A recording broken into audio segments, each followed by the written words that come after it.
এটা দিয়ে যত বেশি মেখে মেখে খাওয়া যায় টেস্ট তত ভালো আসে। হাই গাইস, আসসালামু আলাইকুম। আজকে আমি লাঞ্চ করব বাঙালিদের একটা ইমোশনের জিনিস দিয়ে, সেটা হচ্ছে ভাকার ভর্তা। প্রথমে নিয়ে নিয়েছিলাম ধনিয়া পাতার ভর্তা। শীতের দিনে না কেন জানি ধনিয়া পাতার ভর্তাটা বেশি ভালো লাগে খেতে। তারপর নিয়ে নিয়েছিলাম কালো জিরা, যেটা আমি অনেক ভালোভাবে মেখে নিচ্ছিলাম। যত ভালোভাবে মাখবো তত ভালো টেস্ট আসবে এর জন্য।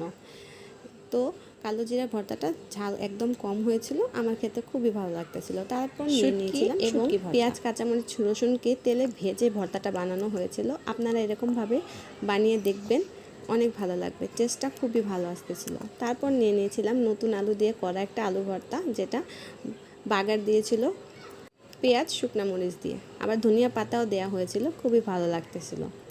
তারপর নিয়ে নিয়েছিলাম ডাল ভর্তা, যেটা ধনিয়া পাতা শুকনো মরিচ দিয়ে আর পেঁয়াজ দিয়ে করা হয়েছিল। এটা খেতে খুবই ভালো লাগতেছিল, বিকজ ডাল ভর্তাটা আমার ফেভারিট একটা খাবার।